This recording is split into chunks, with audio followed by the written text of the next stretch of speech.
Nama Om Vishnu Padaya Krishna Preshtaya Bhutale Srimate Bhakti-vedanta Swami iti namine. Namaste Sarasvate Deve Gauravarni Pracharane Nirvishesha Shunyavadi Paschatya Deshatarne. Nama Om Vishnu Padaya Krishna Preshtaya Bhutale Srimate Bhaktisiddhānta Saraswati iti namine.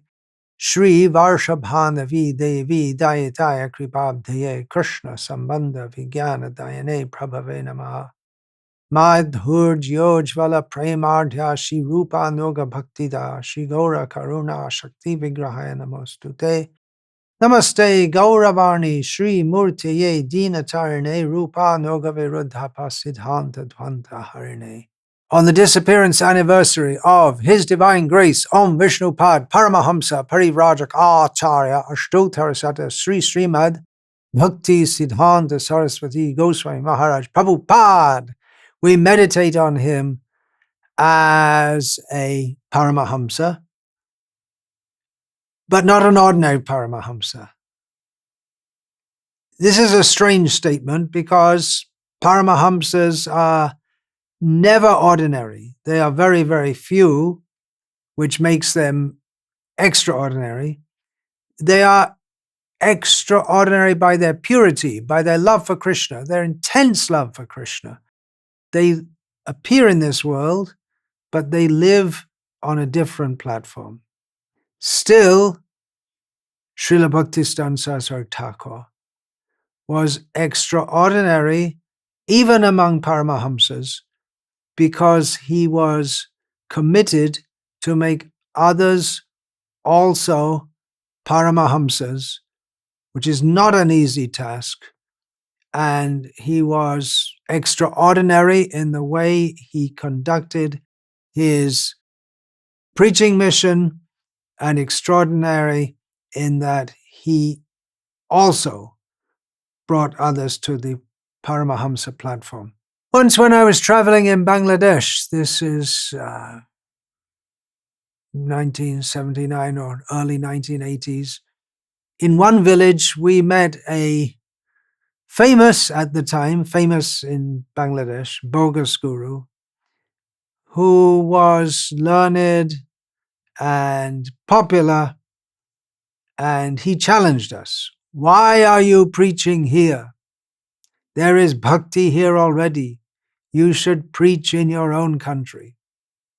He didn't like that our influence, or the influence of the Krishna consciousness movement as we received it from Srila Prabhupada, he didn't like that our influence was beginning to eclipse his influence. Now he's practically totally eclipsed him. Anyway, we replied that certainly there is bhakti here in Bengal, but there's a great lack of Shuddha Bhakti. He didn't very much like that because it implied that he wasn't giving the real thing, which is a fact. So Bhaktisiddhānta Thakur was preaching in a land where bhakti, Chaitanya Mahaprabhu's teachings, Chaitanya Mahaprabhu's movement was widely spread, but he perceived that there was a great lacking of proper understanding of the mission and the teachings of Chaitanya Mahaprabhu. Therefore, his intention was to establish Bhaktisiddhānta, the proper conclusions regarding devotional service. And his approach was not so much to appeal to the emotional aspect of bhakti. Now, that is ultimately the essence. But at that time, among Vaishnavas in Bengal, gushy displays of emotion and sentimentality was the norm, but there was very little proper understanding of what Rupa Goswami, on behalf of Chaitanya Mahaprabhu, had given. So Saraswati Thakur was almost deliberately opposite to this emotional, often pseudo-humble profile. He was almost deliberately opposite in his character, his countenance, his approach, because without knowing, understanding, and internalizing Bhaktisiddhānta, emotion, or the bhakti ras, the pure spiritual emotion, which culminates in Krishna's seemingly erotic, actually erotic, adi rasa on the transcendental platform. Krishna's dealings with the gopis, the emotion of Chaitanya Mahaprabhu. If we don't understand Bhaktisiddhānta, then the emotions of devotional service will be misunderstood and misapplied, and the whole thing becomes a mess, which practically was the situation when Srila Bhaktisiddhānta Saraswati Thakur was preaching. He was very much concerned to show the proper line of following Srila Rupa Goswami. Because if you don't properly understand the proper way to follow Srila Rupa Goswami, then you're going to do it improperly. So first we have to understand and get it right and get on the right path. Otherwise, as Srila Rupa Goswami has warned us, Shruti Smriti Puranadi Pancharatra Vidhing Vina Aikantaki Hare Bhakti Utpatayaiva Kalpate. Supposed devotional service which does not strictly follow the rules of the Shastras is simply a disturbance in society. A disturbance because what is presented as bhakti, if it's not actual bhakti, then it makes it more difficult to understand what is actual bhakti. Thus, he was an exceptional, Srila Bhaktisiddhānta Saraswati Thakur was an exceptional guru, even among so many other gurus. There have been so many bona fide gurus, but he was exceptional. A guru's duty is to teach the path of devotional service, to show how to do the right thing in the right way. But Srila Bhaktisiddhānta Saraswati Thakur took upon himself the exceedingly difficult task of pointing out in detail all the wrong things also, because people were misled about the actual path of devotional service. We praise him for fighting against everything that was not in the line of Srila Rupa Goswami. Rupa anuga viruddha pasiddhanta dvanta harine. We pray to him as the one who removes the darkness of all the wrong understandings that are opposed to those who are strictly in the line of Srila Rupa Goswami. He came to destroy all the deeply held misconceptions that people are very much attached to, even in the name of devotional service. So many misconceptions, and people become attached to them. He came to destroy all truths masquerading as truth. But when you tell people that this is not the proper way of doing devotional service, you're not the body, you're not a brahmana, all your ideas are wrong, they become disturbed. When you attack what people think is their very identity, I'm a Vaishnava, I'm a guru, we're Indians, people become afraid and upset. Of course, he didn't simply badmouth them, but he went in great detail to show them how everything they thought was correct. Oh, we're chanting Hare Krishna, we're Vaishnavas, we're initiated, we have tilak, we eat fish, oops! Everything they thought was correct, he wanted to show, was so badly wrong. Of course, it's not that everything was wrong, but a lot of what was wrong was accepted as normal and right in Vaishnava society. But he was pointing out that if you don't get it right, if you don't follow strictly in the path of Rupa Goswami, as he was showing it, the proper path, that we are destroying our opportunity in the rare human form of life. So he was in constant combat with people who intensely disliked what he was doing and saying. And it's not easy.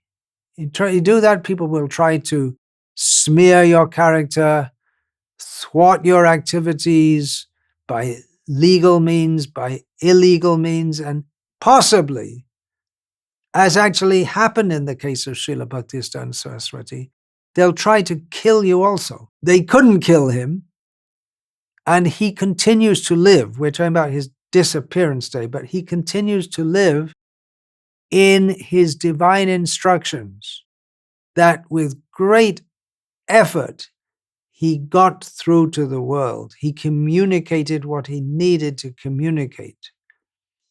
And those instructions will live forever in the hearts of those, in the lives of those, in the actions of those who are courageous enough to follow what he has given. It takes courage to follow a courageous person.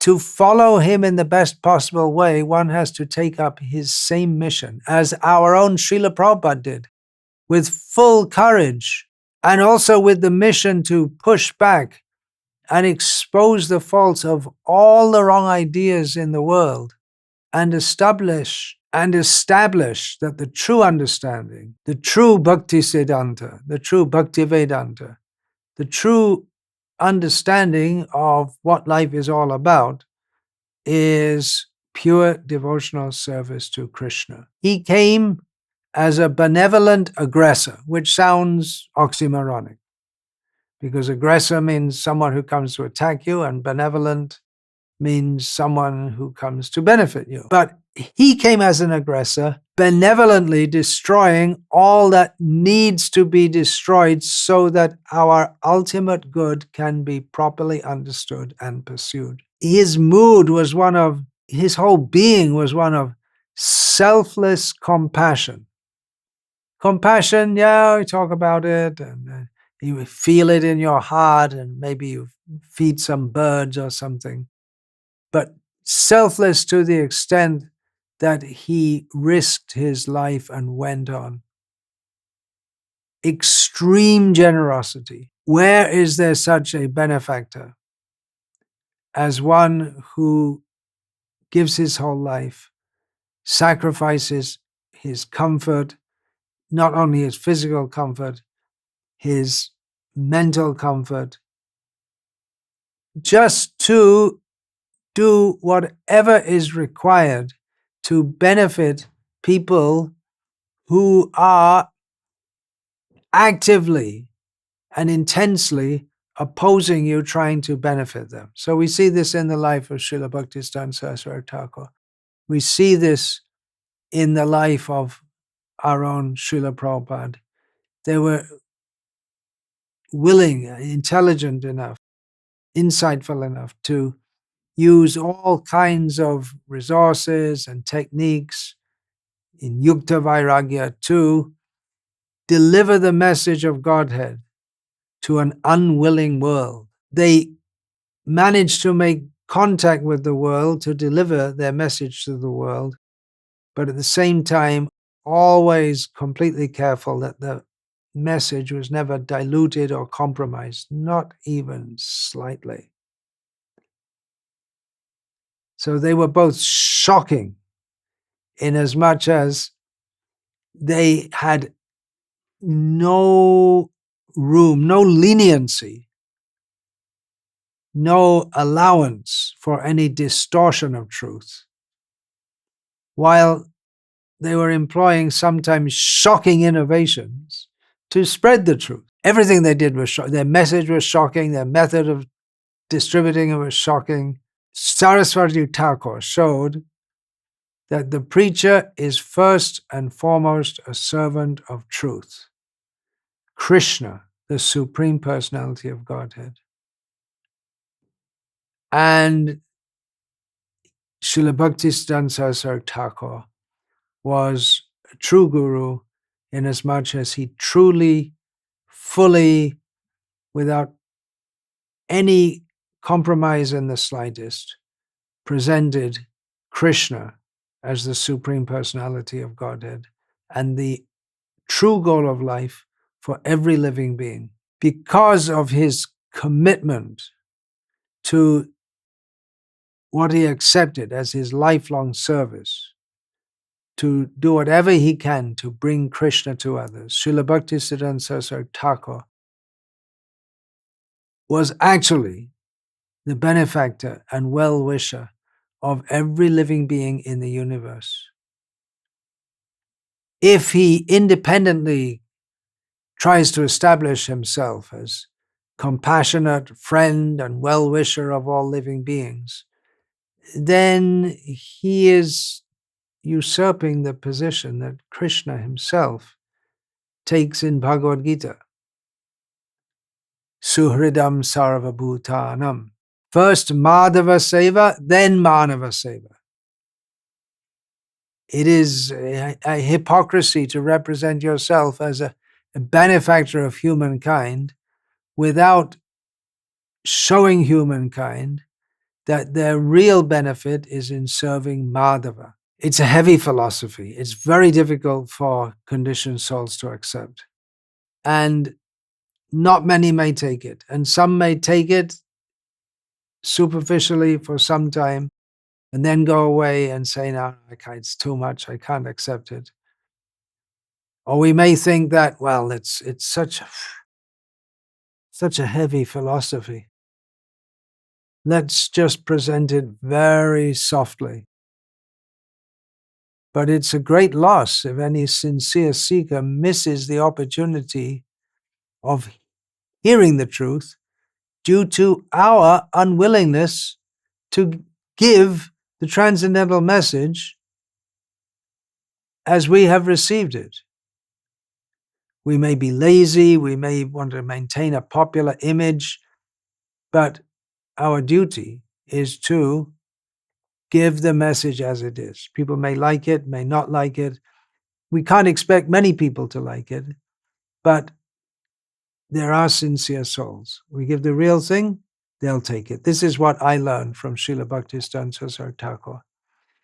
Just one thought, considering Srila Bhaktisiddhānta Thakur's extraordinary intelligence and very strong personality and willpower, he could have been hugely successful materially.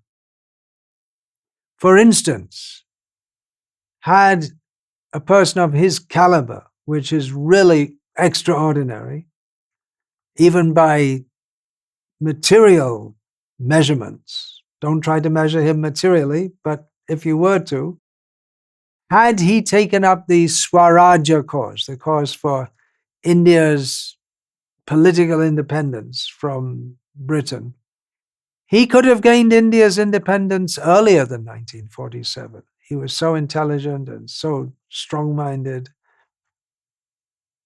but he had a different cause. He was criticized for not supporting the independence movement, the political independence movement, but he stood for the independence of the jiva from Maya. Srila Bhaktisiddhānta Thakur appeared in a very complex period in India's history, social history. A little bit more about that a little later. He prepared himself, first of all, by 9 years of intense bhajan, chanting. At one point, he went through a period when he enacted the pastime of seeming disappointed.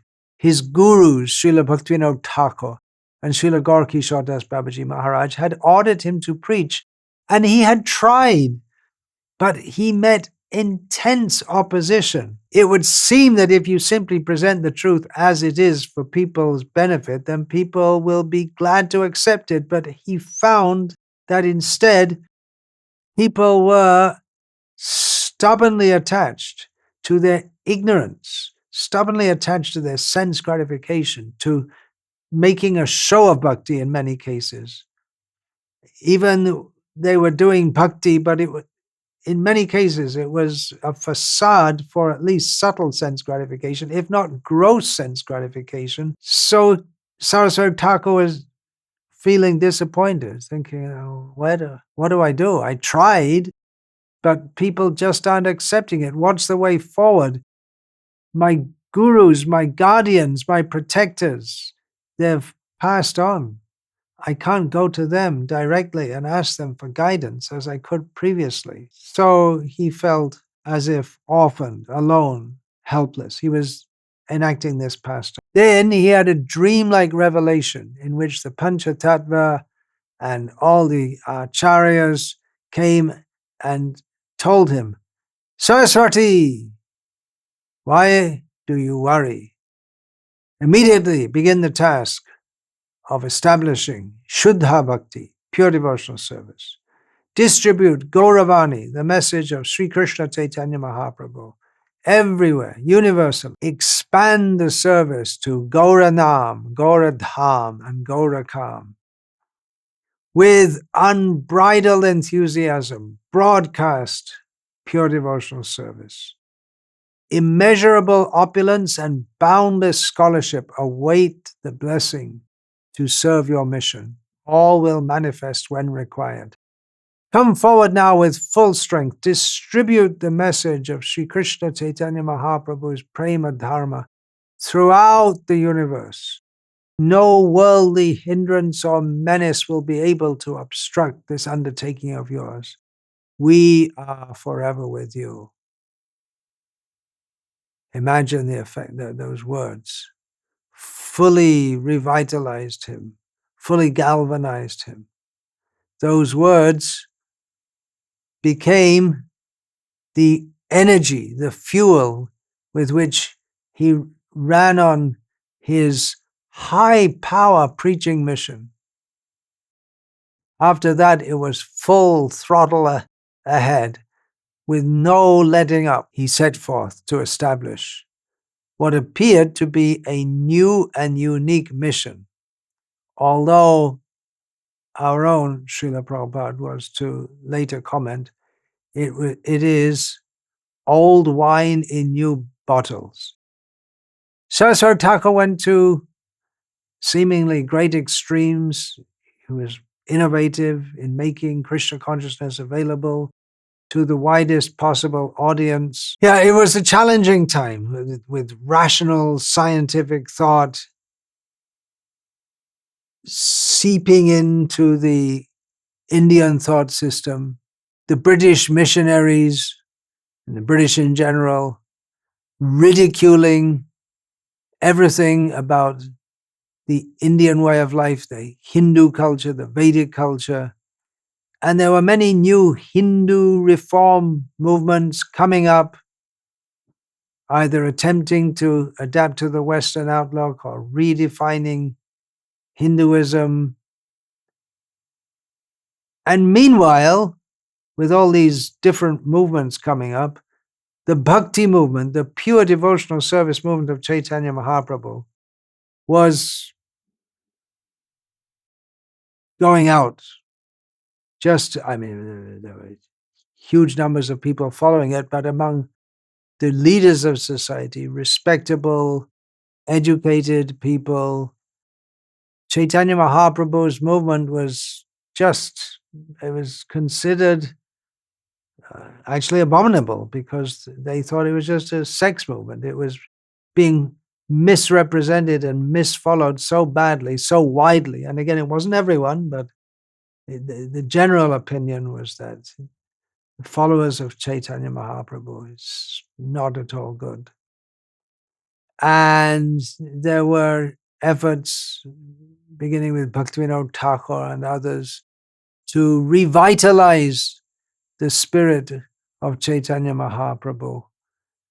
But overall, the environment was not favorable for establishing pure devotional service. So Bhaktisiddhānta Saraswati Thakur, he came up with unique strategies to bring the message, the pure message of Chaitanya Mahaprabhu, especially to the intelligent class and to all classes. He started widespread printing of pure devotional literature, even in English, utilizing the principle of yukta vairagya in a manner which had previously not been imagined.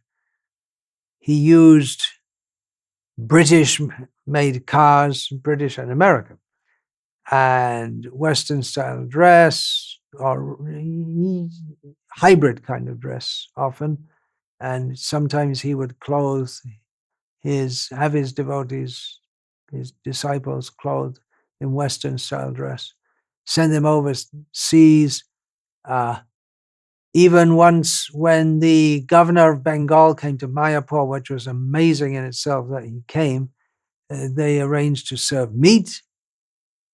He had chairs in the temple for people who thought that it was below their dignity to sit on the floor.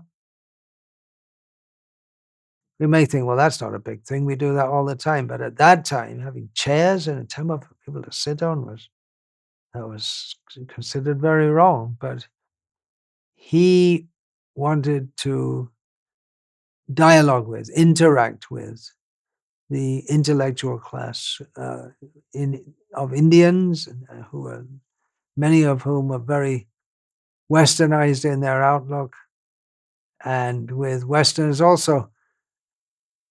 Most Westerners, well, especially the British were very prominent in the world at that time, and especially, of course, in India. They were trying to make the Indians look stupid. They just presumed that everything indigenously Indian, and of course, all the Indian people are all stupid. We British are so much more advanced in everything. We're so much more intelligent in every way. They were incredibly puffed up, but they were so insistent on this that many Indians actually started to believe it. And up to the present day, it seems many Indians seem to believe that everything good comes from the West. The West is the standard of understanding.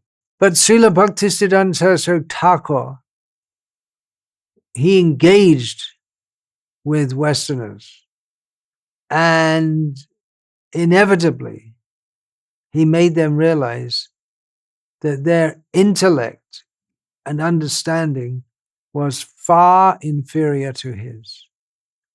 Let's take another example. He created unprecedented theistic displays. Now, if we see what we call doll exhibitions nowadays, that might seem something not very special, but at that time it was. There was no TV, cinema, outside entertainment on the scale that we have today, hardly any restaurants. Entertainment was locally organized. Just you'd go to, it was mostly all religious, you'd go to some drama based on Mahabharata themes, such as the attempted disrobing of Draupadi and things like that. He had his disciples, he pushed them to work very hard and collect and spend huge amounts of money for these doll exhibitions, which were a huge hit with huge crowds and had a huge impact. He organized large-scale parikramas of Navadvip Dham and Vrindavan Dham and started an institution wherein he initiated by quality, not by caste. And he reintroduced the sannyas ashram. Practically everything he did was opposed by someone or other. Here's a quote from Srila Prabhupada talking about his Guru Maharaj. Formerly, people used to know that if I take a mala and sit down in a secluded place, of course that is good, that is not bad. But the real business of a Vaishnava is not for himself, but for others. So this Bhaktisiddhānta Saraswati showed that the real business of a Vaishnava is to act for the benefit of others by bringing them Krishna consciousness on Lord Chaitanya's order. Jare dekhe tare kaha Krishna upadesh, amaragyai guru hoya taro edesh. Here's another quote from Srila Prabhupada, our own Srila Prabhupada. People used to know that to become a Vaishnava, he must have a loincloth. But that sort of artificial vairagya is not recommended by my Guru Maharaj. He said that, no, for the service of Krishna, we shall take all the opportunities. Simply, we shall engage for Krishna's service. Unless he would have introduced this system, then nobody would go to take up Vaishnavism. No. It would remain in the hands of the so-called sahajiyas. That's all. That is the special contribution of Srila Bhaktisiddhānta Saraswati Goswami. Now I'm going to paraphrase Srila Bhakti Rakshak Sridhar Goswami speaking on Srila Bhaktisiddhānta Saraswati Goswami. The idea of a sadhu is that he retires from the world, goes to a holy place or goes to the jungle, and there he goes on with his bhajan, his sadhana. But if you think that's a sadhu, you haven't seen such a sadhu as the founder of the Gauriya Math. He is not afraid of Maya. He doesn't run away from Maya. He wants to attack the whole system of Maya and destroy it like Hitler. Hitler wanted to paralyze the government of his enemy, so he attacked. So Prabhupada, Bhaktisiddhānta Saraswati, wanted to be in war with Maya.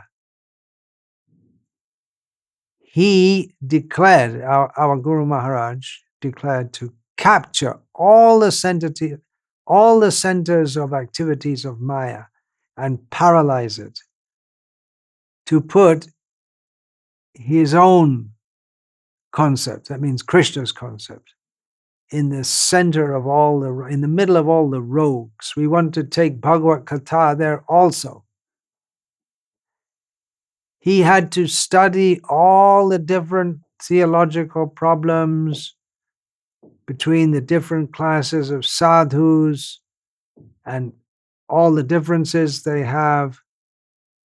Nothing should be eliminated. Take the whole world of Maya and attack it all. We are not afraid of Maya. We want to conquer it, to defeat it, to capture all the centers of Maya. We are a sadhu of that type. We shall not run away to the jungle and enter into a cave and there we will go on with Harinam. That was the general idea of what it means to be a sadhu. But Saraswati Thakur thought to capture all the important points of Maya, all the strong or the seemingly strong points of Maya with so much force, just as Ganga comes down very forcibly from the mountain. The current is very strong when it comes.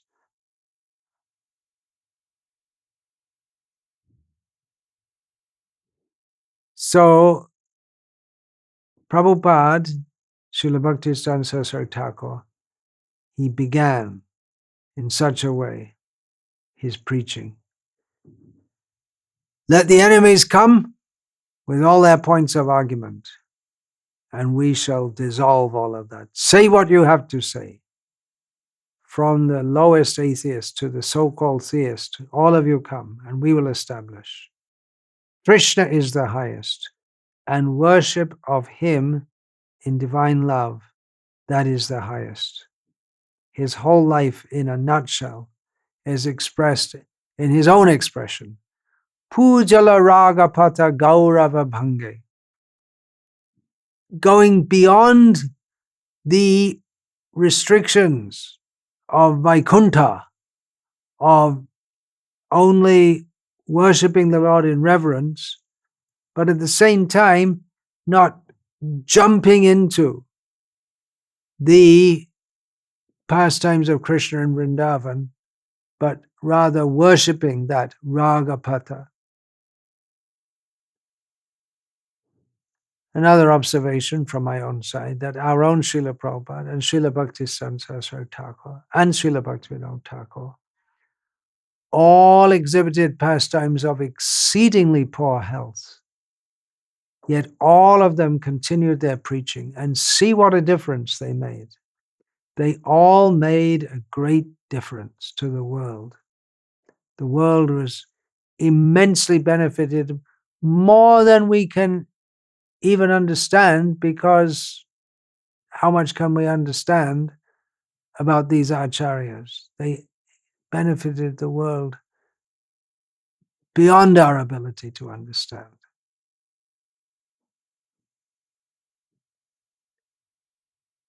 We all know very well that when Abhay Charan Dey first went with his friend to meet Saraswati Thakur, he told them, "You are young, educated men. Why not give your life for preaching the message of Lord Chaitanya?" Presumably, it was not only to Abhay and his friend that Saraswati Thakur said this. He must have said it to many. But Abhay took it up. Years later, but he took it up. And he took it up with full seriousness.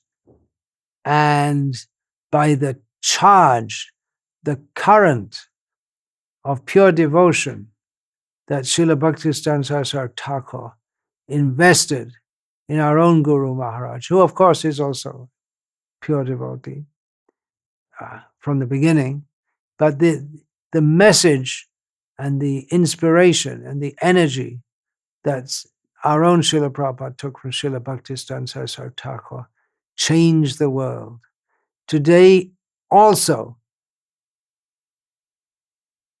every educated young man who has given his life for serving the mission of Lord Chaitanya has the potential to make a tremendous difference if they preach with the same vigor as did Srila Saraswati Thakur and Srila Prabhupada. Who will take up that mission?